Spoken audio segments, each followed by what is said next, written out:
La era vikinga fue un periodo tumultuoso en el que los incursores y piratas de Escandinavia cambiaron la faz misma de Europa. Para Inglaterra, la cúspide de esa época fue la invasión del gran ejército pagano.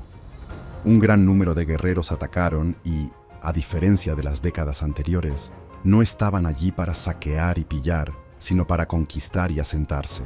Los modos de vida nórdico y anglosajón diferían enormemente.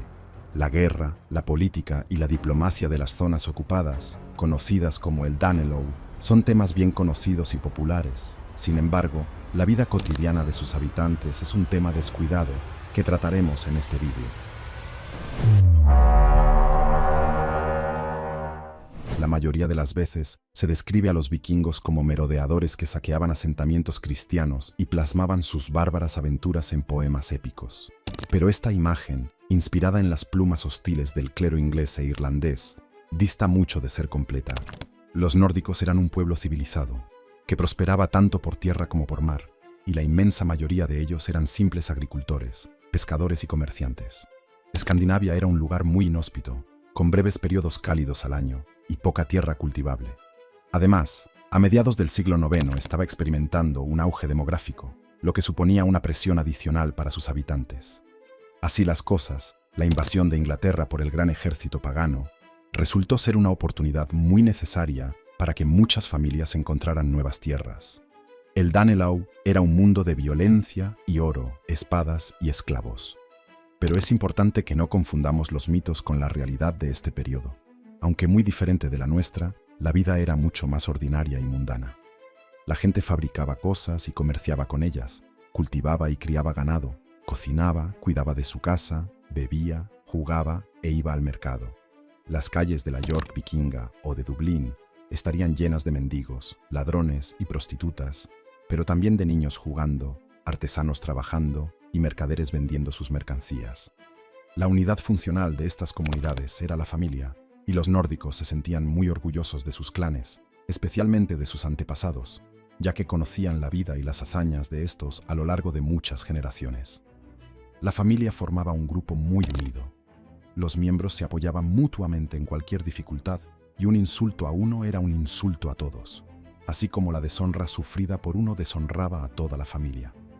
Pero al mismo tiempo, la autoridad familiar no enterraba la independencia y la iniciativa, ya que a los hijos se les permitía seguir su propio camino en la vida, ya fuera en casa o fuera como guerreros y comerciantes. Las mujeres también gozaban de importantes derechos, tanto legales como prácticos. Podían poseer y administrar propiedades, tenían autoridad en asuntos domésticos, y muy a menudo dirigían las cosas mientras sus maridos estaban ausentes. Para los nórdicos, el matrimonio era un asunto sofisticado. No era solo el matrimonio entre un hombre y una mujer, sino también la unión de dos familias en una alianza. El matrimonio solía ser organizado por los jefes de cada hogar, aunque tanto la novia como el novio tenían derecho a negarse. Las esposas también conservaban su propio patronímico en lugar de tomar el del marido. No solo eso, sino que en caso de disputa entre el marido y alguien de la familia de la esposa, ésta podía ponerse de parte de su pariente. Los aspectos legales de un matrimonio también eran bastante complejos. Las dos partes debían intercambiar una dote y un precio por la novia, y la novia también recibía un regalo del novio la noche de bodas. Debido a su complejidad, el intercambio de bienes y promesas tenía lugar antes de la ceremonia religiosa propiamente dicha. La ceremonia se celebraba tradicionalmente los viernes, día de Frigg, la diosa del amor, el matrimonio y el parto. Durante la boda se sacrificaba un animal, y el sacerdote que la dirigía se untaba la frente con la sangre y luego rociaba con ella a la pareja casada. El divorcio también era común, y no se estigmatizaba a ninguna de las partes en caso de producirse. Después de que una mujer de la casa nórdica diera a luz, el recién nacido sería presentado al padre, quien le pondría un nombre, o, si el niño estaba enfermo, era deforme o había nacido de una esclava, lo dejaría en la naturaleza para que muriera. La educación clásica no existía para ellos. En su lugar, los niños trabajaban duro desde una edad temprana y aprendían a cultivar, a hacer manualidades y a luchar. El trabajo duro era muy respetado, y el niño con más probabilidades de ser condenado al ostracismo o ridiculizado era el que menos trabajaba. Un niño se convertía en adulto a los 12 años. Sin embargo, No era raro que los niños de esa edad fueran enviados a expediciones vikingas o a vivir y trabajar con una familia de acogida. La herencia también era un asunto complejo en el Danelaw. El hijo mayor, o a veces el favorito, heredaba todas las propiedades de la familia. Sin embargo, estaba obligado a pagar a sus hermanos por su parte de la herencia.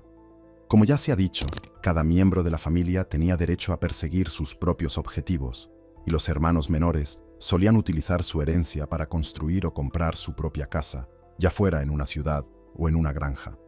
Los hermanos menores también solían comprar barcas con su herencia para comerciar o hacer incursiones.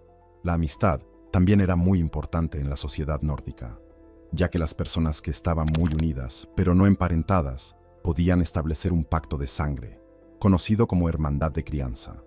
Como la sociedad vikinga no estaba tan claramente estratificada como en el resto de la Europa medieval, incluso podían establecerse lazos de sangre entre los jefes y sus esclavos. Esto demuestra cómo funcionaba la movilidad social en las comunidades nórdicas. Como la gente no se convertía en esclava por nacimiento o derecho divino, sino por pura mala suerte, los señores solían concederles la libertad e incluso tierras, propiedades o el derecho a casarse con alguien de la familia. Otro aspecto de la sociedad que se perdió tras la caída de Roma y que los vikingos revigorizaron fue la higiene. Los nórdicos se bañaban al menos una vez a la semana y se cambiaban de ropa con regularidad. También cuidaban mucho su larga cabellera, por lo que no es de extrañar que uno de los objetos habituales en las excavaciones vikingas sea el sencillo peine. En la mayoría de los hogares nórdicos también había un baño, similar a la moderna sauna finlandesa, algo inaudito en el resto de Europa en aquella época. Un cronista anglosajón, Juan de Wallingford, escribió que los daneses se hacían demasiado aceptables para las mujeres inglesas por sus elegantes modales y el cuidado de su persona. Se peinaban a diario y se bañaban todos los sábados, e incluso se cambiaban de ropa con frecuencia y mejoraban la belleza de sus cuerpos con muchas nimiedades por el estilo, con lo que socavaban la castidad de las esposas.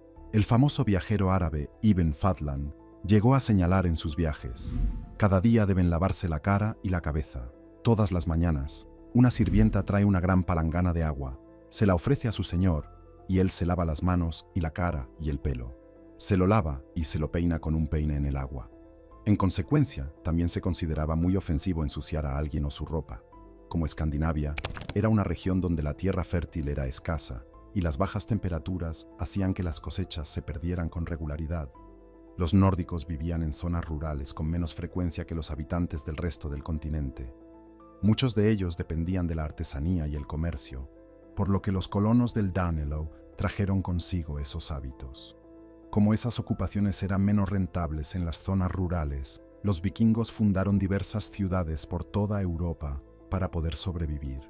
Antes de la llegada de los nórdicos, Inglaterra solo contaba con 5 asentamientos que pudieran considerarse ciudades. Sin embargo, solo unas décadas después, el número de ciudades aumentaría significativamente.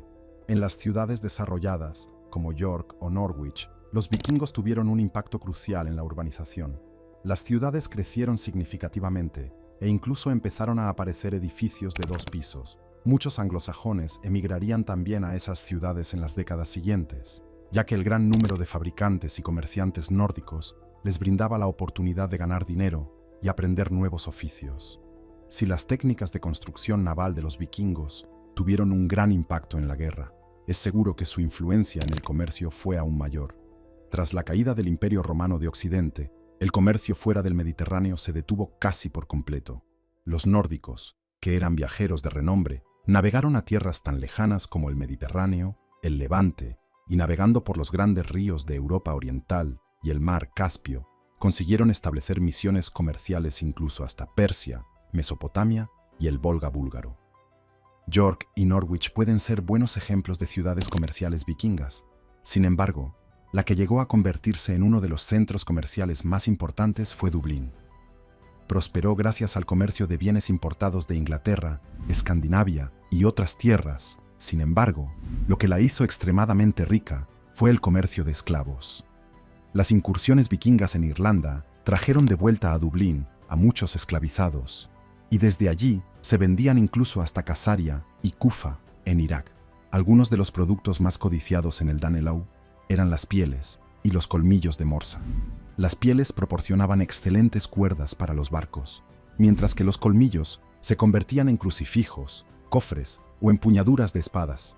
Otros recursos importantes que se necesitaban en Inglaterra eran la madera, el hierro y la carne.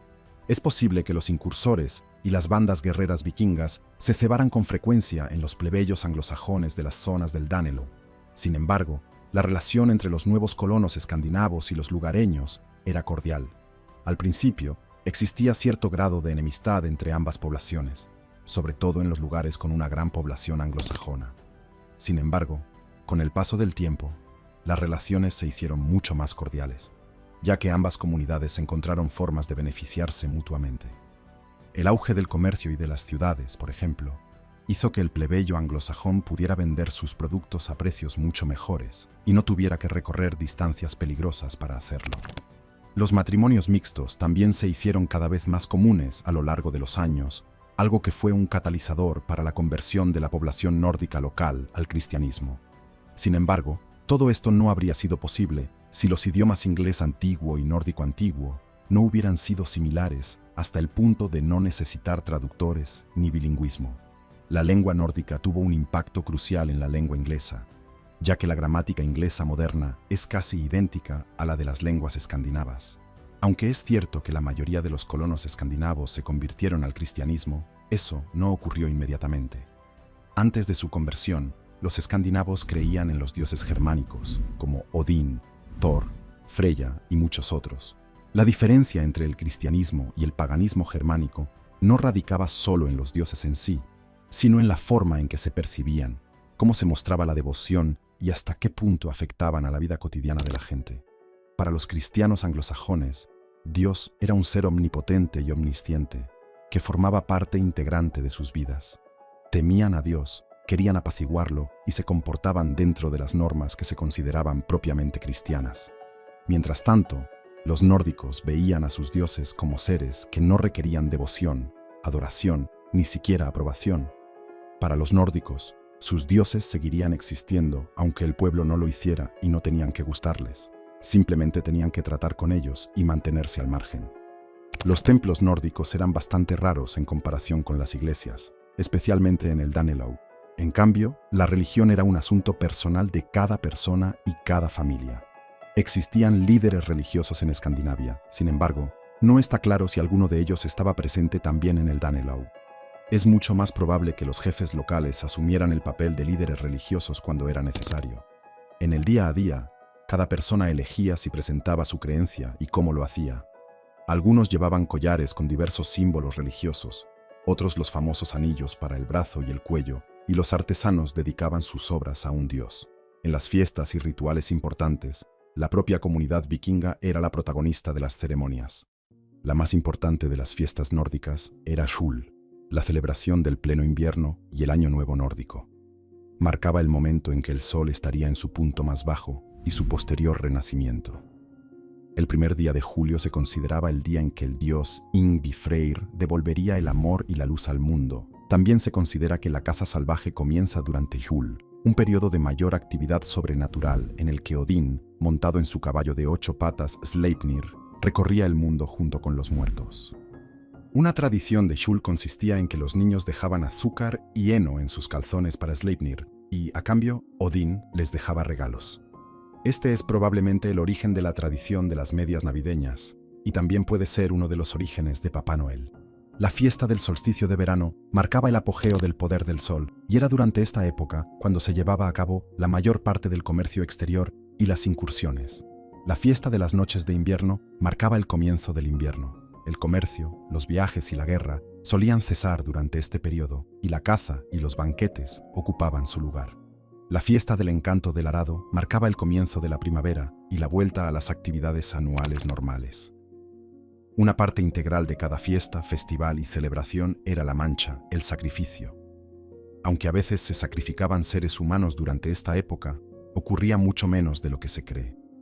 Los sacrificios habituales eran de ganado y cosechas.